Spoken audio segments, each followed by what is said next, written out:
ಕಾರ್ಗಲ್ಲೆಲ್ಲ ಮಾಡ್ಕೊಟ್ಟಿದ್ದೀವಲ್ಲ.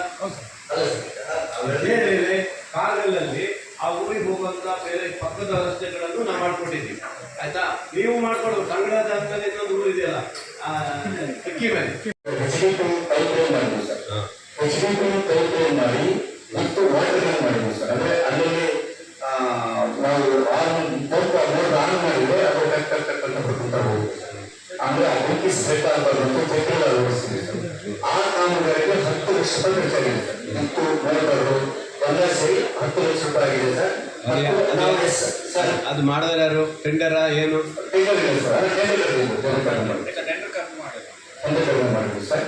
ಅದು ನಮ್ಮ SR ಪ್ರಕಾರ ಆ ಕಾಮಗಾರಿಗೆ ನಮ್ಮ ಏನು ಬಿಡುಗಡೆ SR ಪ್ರಕಾರ ನಮ್ಮ ನಾವು ವರ್ಕೌಟ್ ಮಾಡಿ 9,48,48,000ಕ್ಕೆ ಕ್ಲಿಯರ್ ಮಾಡಿದ್ವಿ ಸರ್. ಇನ್ನೊಂದು 200 ಬೆಂಕಿಯನ್ನ ಸಿಟಿಯಲ್ಲಿ ಬಹಳ ಜವಾಬ್ದಾರಿ ಇದರಲ್ಲಿ ಬಹಳ ಜನ ಇವತ್ತು ಆ ವಾರ್ಡ್ ಯಾರ್ಯಾರು ಮಾಡ್ತಾರೆ ಅವರಿಗೆ ಯಾರ್ಯಾರು ನಿಮ್ಗೆ ಎಷ್ಟು ವಾರ್ಡಪ್ಪ? 11 ವಾರ್ಡ್. ಹಾಂ ಸರಿ, 11 ವಾರ್ಡ್ ಹೇಗಿದೆ? 11 ವಾರ್ಡಲ್ಲಿ ನಮ್ಮ ಒಂದು ರೌಂಡ್ ಹಾಕಿ ಸರ್. ಒಂದು ರೌಂಡ್ ಹಾಕಿ ನಾನು ಇವಾಗ 24 ಆಗಿ 26 ಮತ್ತೆ ಹೆಸರು ಹೋಗ್ತೀವಿ ಸರ್. ಸಂತೆ ಮಾಡ್ಕೊಂಡ್ರೆ ಇವ್ರು ವಾರ್ಡಲ್ಲಿ ಯಾರು ಇದ್ದೀರಾ ಇಲ್ಲಿ? ಎಲ್ಲ ಕ್ಲೀನ್ ಆಗಿದೆಯಾ? ಆಗಿದೆಯಾ?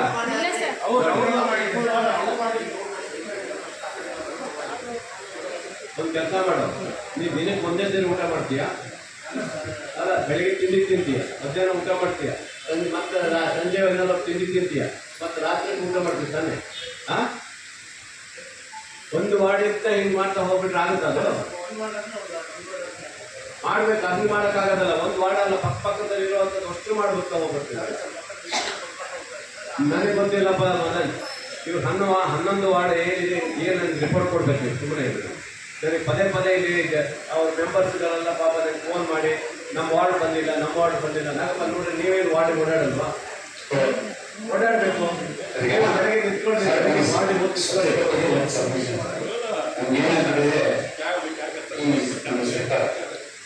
ಈಗ ನಾವು 27 ವೆಹಿಕಲ್ ನಮ್ಮ ಹತ್ರ ಇದೆ ಸರ್. ನಮ್ಮ ನಗರದಲ್ಲಿ 27 ವೆಹಿಕಲ್ ರೋಡ್ ಕಲೆಕ್ಷನ್ ಹೋಗ್ತಾರೆ. ಸರ್ಕಾರ ಕಟ್ಟಡ ಸಮಿತಿ ಅವರೇನು ಮನೆಗೆ ಕಸ ಸಂಗ್ರಹಣೆಗೆ ನಮ್ಮ ನಗರಸಭೆ ಸಿಬ್ಬಂದಿಗೆ ಹೋಗುತ್ತೆ. ರಸ್ತೆಯಲ್ಲಿ ಕಸ ಬರೋ ಪ್ರಶ್ನೆ ಇಲ್ಲ, ಕ್ಲೀನಿಂಗ್ ಪ್ರಶ್ನೆ ಇಲ್ಲ ಅಂತೇಳಿ ಇವತ್ತು 48 ಪೌರ ಕಾರ್ಮಿಕರು ನಮ್ದು ಕೊಡಬೇಕಾಗಿದೆ. ಅದು ನೇಮಕ ಮಾಡ್ತಾ ಇಲ್ಲ. ನಾವು ನಮ್ಮ ಹತ್ರ ಇರ್ತಕ್ಕಂಥ 54 ಜನರಿಗೆ ಈ ಡ್ರೈವರು ಮತ್ತೆ ಹೆಲ್ಪರ್ ಕೆಲಸಕ್ಕೆ 24 48 ಜನ ಸಿಗ್ತಾರೆ, ಹೋಗ್ತಾರೆ ಸರ್.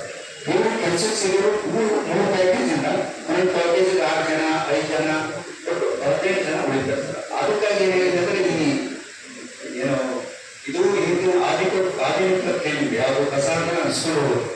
ಭೌತಿಕವಾಗಿ ಏನು ನಮ್ಮ ಊರು ಚೆನ್ನಾಗಿ ಕಾಣಬೇಕು ಅಂದ್ರೆ ನಮ್ಮ ಚರಂಡಿ ಮತ್ತು ಚರಂಡಿ ಬಗ್ಗೆ ನಾನು ಏನು ಹೇಳಿದ್ದೆ ನಿಮಗೆ, ಯಾವಾಗ ಎಮರ್ಜೆನ್ಸಿ ಇದೆ ಆ ಟೈಮಲ್ಲಿ ಹಬ್ಬ ಹರಿದಿನ ಬಂದ ಸಂದರ್ಭದಲ್ಲಿ ಮತ್ತೆ ಎಕ್ಸ್ಟ್ರಾ ತಗೋಬೇಕು ಅಂತ ಹೇಳಿದ್ರು. ಚೆನ್ನಾಗಿ ಕೆಲಸ ಮಾಡಿ ಇಲ್ಲೇ ಕೆಲಸ ಮಾಡಿಲ್ಲ ಹೋಗ್ತಾ ಇರ್ತಾರೆ, ಏನು ಇಲ್ಲ. ನನಗೆ ಬೇಕಾಗಿದ್ದು ಸ್ವಚ್ಛತೆ. ನಿಮ್ಮ ಕಟ್ಕೊಂಡು ನಾನೇನು ಮಾಡ್ಬೇಕು? ಇಲ್ಲಿ ಎಷ್ಟು ಸರಿ ಹೇಳ್ಬೇಕು ನಿಮ್ಗೆ ಬದಾಂದ್ರೆ ನಿಮಗೆ? ಪ್ರತಿ ಸರಿ ನಾನು ನಿನಗೆ ಫೋನ್ ಮಾಡಿ ಇಲ್ಲಿ ಸ್ವಚ್ಛ ಮಾಡಿ ಅಲ್ಲಿ ಸ್ವಚ್ಛ ಮಾಡಿ ಹೇಳೋಕ್ಕಾಗಲ್ಲ ಇರೋದು ನಿಮಗೆ. ಜವಾಬ್ದಾರಿ ನಿಮಗೆ ಇರ್ಬೇಕಲ್ಲ. ನಿಮಗೆ ಹೇಳೋಕ್ಕಲ್ವಾ? ನಿಮಗೇನು ಕಣ್ಕಾಣಲ್ವಾ? ಅವನಿಗೆ ಕಣ್ಕಾಣಲ್ವಾ? ನಿಮ್ಗೆ ಕಾಣಲ್ವಪ್ಪ? ಯಾರು ನಿಮ್ಗೆ ಕಣ್ಕಾಣಲ್ಲ? ನಿಮಗೆ ಎಷ್ಟು ಜನ ಟೂರಿಸ್ಟ್ ಬರ್ತಾರೆ, ಸಾಗರ ಕ್ಷೇತ್ರಕ್ಕೆ ಬರ್ತಾ ಇದ್ದಾರೆ, ಜಡ್ಜ್ಗಳು ಬರ್ತಾರೆ, ಇನ್ನೊಬ್ರು ಬರ್ತಾರೆ, ಆಫೀಸರ್ಸ್ ಬರ್ತಾರೆ, ಬೇರೆ ಬೇರೆ ಜನ ಬರ್ತಾರೆ. ಏನು ಅಷ್ಟೇ ಆಗಲ್ವ ನೋಡಕ್ಕೆ ನಮಗೆ?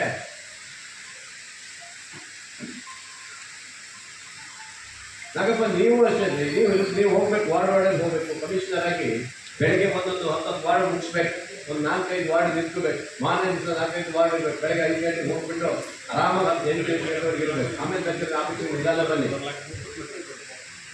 ವಿಡಿಯೋವೇ ನೋಡಿ ಸ್ವಚ್ಛತೆ ನನಗೆ ಸ್ಯಾಟಿಸ್ಫೈ ಇಲ್ಲ. ಇವತ್ತು ಗಮನ ಹರಿಸ್ತಾರೆ ಯಾರು ಇವರು. ಇವರು ನನಗೇನಾಗಿದೆ, ವಾರ್ಡ್ ಪಾಪ ಎಲ್ಲ ವಾರ್ಡ್ ಮೆಂಬರ್ಸು ಫೋನ್ ಮಾಡಿ ನನಗೆ ಹೇಳ್ತಾರೆ, ಸರ್ ಹಿಂಗಾಗಿದೆ ಅಂತ. ಪಬ್ಲಿಕ್ ಫೋನ್ ಮಾಡ್ತಾರೆ. ಇದಾಗಿದೆ ಪಾಪ. ಅವ್ರು ಏನು ಮಾಡಬೇಕು? ಅರೆ ಸ್ವಚ್ಛತೆಗೆ ಗಮನ ಹರಿಸೋದ್ರೆ ನೀವು ಏನು ಮಾಡ್ತಿದ್ರಿ ಅಂತ ನಾನು ಹೇಳೋದು. ಅದನ್ನು ನೀವು ತಗೋಬೇಕು, ಸ್ಟೆಪ್ ನೀವು ತಗೊಳ್ಳಿ. ಇವ್ರು ಮಾಡಿಲ್ಲ ಅಂದ್ರೆ ಇವ್ರ ಮೇಲೆ ಆ್ಯಕ್ಷನ್ ತಗೊಳ್ರಿ. ಯಾಕೆ ಬಿಟ್ಕೊಡ್ತೀರಿ ಇವ್ರನ್ನೆಲ್ಲ? ನೋಟಿಸ್ ಕೊಡಿ, ಸಸ್ಪೆಂಡ್ ಮಾಡ್ತೀನಿ ನಾನು. ನೀವು 1 ಸರಿ ಅಲ್ಲ 2 ಸರಿ 3 ನೋಟಿಸ್ ಕೊಡಿ. ಯಾಕಪ್ಪ ಸಸ್ಪೆಂಡ್ ಮಾಡಪ್ಪ ಅದನ್ನ? ಯಾಕೆ ಇಟ್ಕೊಳ್ತೀವಿ ಅವ್ರನ್ನೆಲ್ಲ? ಏನು ನಾನೇನು ಪೂಜೆ ಮಾಡೋಕೆ ಇಟ್ಕೊಂಡಿದ್ದೀವಿ ಇಲ್ಲಿ? ಆ ವಾರ್ಡ್ ಮೆಂಬರ್ಗಳೆಲ್ಲ ಪಾಪ ಅವ್ರೇನು ಅಲ್ಲಿ ಗೆದ್ದು ಬಂದ್ಯಾರ, ಅವ್ರಿಗೇನು ಜನ ಬೈದ್ರೆ ಸುಮ್ಮನಿರ್ತಾರ? CC ಕ್ಯಾಮ್ರಾ ಯಾವ ಹಾಕ್ತಪ್ಪ? ಹಾಂ ನೋಡಿ, CC ಕ್ಯಾಮ್ರಾ ಹೇಗೆ ಹಾಕಿದ್ನಲ್ಲ?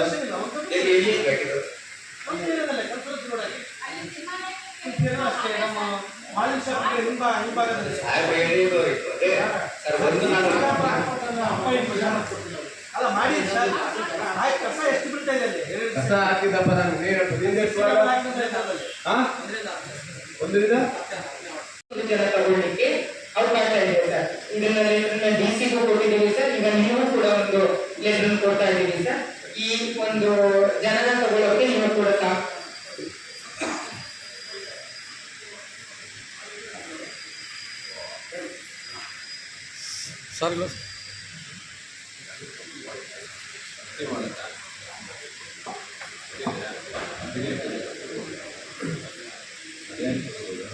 ಒಟ್ಟಿಗೆ ಆಗಿಲ್ಲ ಮತ್ತೆ ಹೆಚ್ಚು ಚರ್ಚೆ ನಮ್ಮಲ್ಲಿ ಏನಾಗಿದೆ, ದಿನನಿತ್ಯ ಪತ್ರಿಕೆಯಲ್ಲಿ ಬರ್ತಾ ಇದೆ, ಭ್ರಷ್ಟಾಚಾರ ನಡೆಸಿದ್ರೆ ಕೋಟ್ಯಾಂತರ ಅಂತ ಬರ್ತಾ ಇದೆ. ಹಾಂ ಹೇಳಿ. ಒಂದು ಆಶ್ರಯ ಇದೆ ಸರ್. ಆಶ್ರಯದಲ್ಲಿ ಇದು ನಮ್ಮ ಆಫೀಸಿಂದ ಹೊಸ ಕಬ್ಬಿನ ಮಾಡೋದು, ಗ್ಯಾಸ್ ಮೇಲೆ ಗ್ಯಾಸ್ ಮಾಡಿಬಿಟ್ಟು ಒಂದು ದಂಡನೆ ಇತ್ತು ಸರ್. ಅವಾಗ 2020 ಇಸ್ವಿಯಲ್ಲಿ ನಾನು DC ಸಾಹೇಬರನ್ನು ಪತ್ರ ಬರೆದ್ರೆ ಅವರು ಜಿಲ್ಲಾ ಪಂಚಾಯತ್ DS ಮತ್ತೆ ಸೂಡಾ ಕಮಿಷನರ್ ಕಮಿಟಿ ಮಾಡಿ ತನಿಖೆ ಕಳಿಸಿದ್ರು.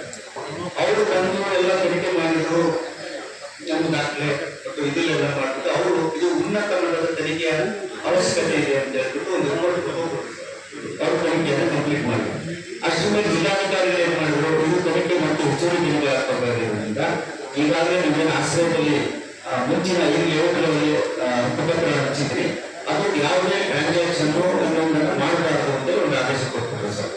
ಮುಂಚೆ ಕರ್ನಾಟಕದಿಂದ ಅಂದ್ರೆ ಹೆಡಪ್ ಮಾಡ್ತಾರೆ ಸರ್. ಅದರಿಂದ ಏನಾದ್ರು ಈ ರಾಮನಗರದಲ್ಲಿ ಏನೋ ಮಾಡ್ಕೋಬೇಕು, ಮದುವೆ ಮಾಡಬೇಕು, ಭಾರಿ ಸಮಸ್ಯೆ ಈಗಲೂ ಸರ್ ಸ್ಟಿಲ್ ಅದು ಸ್ಟೇ ಗೋಯಿಂಗ್ ಅಂತ ಅಂದ್ರೆ ಸ್ಟೇ ಇದು ಒಂದು ಸರ್. ಎರಡನೇದು ಇದೆ ಸರ್. ಆದ್ರೂ ಕೇವಲ ನಾವು ಕೂಲಂಕುಷವಾಗಿ ಪರಿಶೀಲನೆ ಮಾಡಿ ಕರೆಕ್ಟಾಗಿ 10 ವರ್ಷದಿಂದ ಅವರು ಆಧಾರ್ ಕಾರ್ಡ್ ಅಲ್ಲಿ ಅಲ್ಲೇ ಇದ್ದಾರೆ ಅಂದ್ರೆ ಅಂತವ್ರು ಮಾತ್ರ ನಾವು ಖಾತೆ ಬದಲಾವಣೆ ಮಾಡ್ಕೊಡ್ತಾ ಇದೀವಿ. ಯಾರೇ ಆಶ್ರಯದಲ್ಲಿ ನಾವು ಬಂದ್ರೆ ಮಾತ್ರ ನಾವು ಖಾತೆ ಬದಲಾವಣೆ ಮಾಡ್ತಾ ಇದ್ದೀವಿ. ನಂಬರ್ 2 ತಾವು ಬಂದಿದ್ದೀವಿ ಸರ್. ಸೇಫ್ ಸರ್ಟಿಫಿಕೇಟ್ ಹಗರಣದ ಬಗ್ಗೆ ತಾವು ಮನೆ ಮಂತ್ರಿಗಳಿಗೆ ಲೆಟರ್ ಕೊಟ್ಟಿದ್ದೀವಿ ಸರ್. ಸರ್ ಈಗ ತಾವು ಲೆಟರ್ ಕೊಟ್ಟಿದ್ದೀನಿ, DC ಅವರಿಗೆ ಹೇಳಿದ್ದೀನಿ. ಇಲ್ಲ ಸರ್, ಸರ್ಕಾರದಿಂದ ಮಾಡಿ ಡೈರೆಕ್ಷನ್ ಆಗಿದೆ ಸರ್. ಏನಂತ ತನಿಖೆ ಮಾಡಿ ವರದಿ ಕೊಡೋದು ಯಾವುದೇ ವ್ಯಕ್ತಿ ಇಲ್ಲಿ ಯಾವುದೇ ಪಕ್ಷ ಗಿಕ್ಕ ನೋಡೋ ಪ್ರಶ್ನೆ ಇಲ್ಲ. ಯಾರೇ ಮಾಡಿದ್ರು ಬಿಡಬೇಡಿ, ಅವ್ರ ಮೇಲೆ ಕ್ರಮ ತಗೋಬೇಕು, ಅವ್ರ ಮೇಲೆ ಆಕ್ಷನ್ ತಗೋಬೇಕು. ಇದು ಯಾಕಂದ್ರೆ ದಿನನಿತ್ಯ ಪೇಪರ್ ಬರೀತಾರೆ ಈ ತರ ನಡೆದಿದೆ, ಕೋಟ್ಯಾಂತರ ರೂಪಾಯಿ ವ್ಯವಹಾರ ಆಗಿದೆ ಅಂತ ಹೇಳ್ತಾರೆ. ಕೋಟ್ಯಾಂತರ ರೂಪಾಯಿ ವ್ಯವಹಾರ ಆಗಿದ್ದರೆ ಅದನ್ನ ಸ್ಕ್ಯಾನ್ ಆಗಿರೋದು ಹಾಗೆ ಬಿಡಬೇಕಂತ ಸರ್ಕಾರದಿಂದನೇ ಸಮಿತಿ ನೇಮಕ ಮಾಡೋಕ್ಕೆ ಡೈರೆಕ್ಷನ್ ಆಗಿದೆ ಅಂತ ಶುರುವಾದ ನಂತರ ನಗರಸಭೆ ವ್ಯಾಪ್ತಿಯಲ್ಲಿ ನನ್ನ ಕೆಲವೊಂದು ಗಮನಕ್ಕೆ ಬಂದಿದ್ದು ಮತ್ತು ಪತ್ರಿಕೆಗಳನ್ನೆಲ್ಲ ಕೆಲವು ಈ ಹಗರಣಗಳ ಬಗ್ಗೆ ಎಲ್ಲ ಬಂದಂಥದ್ದೆಲ್ಲ ಗಮನಿಸಿಲ್ಲ. ನಾನು ತಕ್ಷಣ ಒಂದು ಮೀಟಿಂಗ್ ಮಾಡಬೇಕು ಅಂತ ಹೇಳಿ ಕಮಿಷನರಿಗೆ ಕೊಟ್ಟಿದ್ದೀನಿ. ಈ ಮೀಟಿಂಗಲ್ಲಿ ನನಗೆ ಎಲ್ಲ ಮಾಹಿತಿಗಳೆಲ್ಲ ಸಿಕ್ಕಿದೆ. ಸಂಬಂಧಪಟ್ಟ ಅಧಿಕಾರಿಗಳು ಯಾರು ತಪ್ಪು ಮಾಡಿದ್ದಾರೆ ಅವ್ರನ್ನ ಕೆಲವ್ರನ್ನ ಸಸ್ಪೆಂಡ್ ಮಾಡಬೇಕಂತ ತೀರ್ಮಾನ ಮಾಡಿದ್ದೀವಿ. ಆನಂತರ ಇನ್ನು ಕೆಲವ್ರನ್ನ ನಾವು ವರ್ಗಾವಣೆ ಮಾಡಬೇಕನ್ನೋದು ತೀರ್ಮಾನ ಆಗಿದೆ. ನಮ್ಮ ಸಾಗರ ಇವತ್ತು ಪ್ರವಾಸಿಗರು ಬರೋದರಿಂದ ಹೆಚ್ಚು ಹೊತ್ತನ್ನು ಸ್ವಚ್ಛತೆ ಕಡೆ ಗಮನ ಕೊಡಬೇಕು ಮತ್ತು ಇಲ್ಲಿ ಮೂಲ ಸೌಕರ್ಯಗಳು ಯಾವುದೇ ಕೊರತೆಯಲ್ಲಿ ನೋಡ್ಕೊಳ್ಳೋದು ಆಗಬೇಕು ಅನ್ನೋದು ಉದ್ದೇಶ. ಹಣದ ಕೊರತೆ ಏನಿಲ್ಲ. ಈ ನಗರೋತ್ಸವದಲ್ಲಿ ಇವತ್ತು ಭಾಳಷ್ಟು ದುಡ್ಡು ಬಂದಿದೆ, ರಸ್ತೆ ದುಡ್ಡು ಬಂದಿದೆ, ಚರಂಡಿ ದುಡ್ಡು ಬಂದಿದೆ. ಆದರೆ ಗುತ್ತಿಗೆದಾರ ಒಂದಿಷ್ಟು ಜನ ಮಾಡಲಿಲ್ಲ, ಸ್ವಲ್ಪ ಡಿಲೇ ಆಗಿದೆ. ಅದಕ್ಕೂ ಸಹ ಇವತ್ತು ಚಾರ್ಜ್ ಮಾಡಿದ್ದೀರಿ. ಒಟ್ಟಿನಲ್ಲಿ ನಗರಸಭೆ ನಮ್ಮ 31 ವಾರ್ಡು ಒಳ್ಳೆಯ ರೀತಿಯಲ್ಲಿ ಕೈಗೊಳಿಸಬೇಕು ಅನ್ನೋದು ಉದ್ದೇಶ ನಮ್ಮದಿರೋದ್ರಿಂದ ಇವತ್ತು ಎಲ್ಲ ಹಕ್ಕುಪತ್ರ ಇರ್ಬೋದು, ಇನ್ನೊಂದು ಇರ್ಬೋದು, ಪ್ರತಿಯೊಂದು ಸಹ ಇವತ್ತು ಸಭೆಯಲ್ಲಿ ಅವರ ಎಲ್ಲ ಅಧಿಕಾರಿಗಳಿಂದ ತಿಳ್ಕೊಂಡಿದ್ದೀನಿ. ಮುಂದೆ ನಾನು ಸಹ ಈಗ ವಾರ್ಡಲ್ಲಿ ಓಡಾಡಬೇಕಂತ ತೀರ್ಮಾನ ಮಾಡಿದ್ದೀನಿ. ನೆಕ್ಸ್ಟು ಸ್ವಲ್ಪ ಮಳೆ ಕಮ್ಮಿ ಆದಮೇಲೆ ಪ್ರತಿ ವಾರ್ಡಲ್ಲೂ ಸಹ ಬೆಳಗ್ಗೆ 6 ಗಂಟೆಗೆ ಎದ್ದು ಬಿಟ್ಟು ನಾನು ಸಹ ವಾರ್ಡಿಗೆ ಹೋಗ್ಬೇಕಂತ ತೀರ್ಮಾನ ಮಾಡ್ತೀನಿ. ಅವರು ಬಿಡೋದಿಲ್ಲ. ನಾನು ಪ್ರತಿ ವಾರ್ಡಲ್ಲೂ ನಾನು ಓಡಾಡ್ತೇನೆ. ನನಗೂ ಒಂದು ವಾಕ್ ಆಗುತ್ತೆ.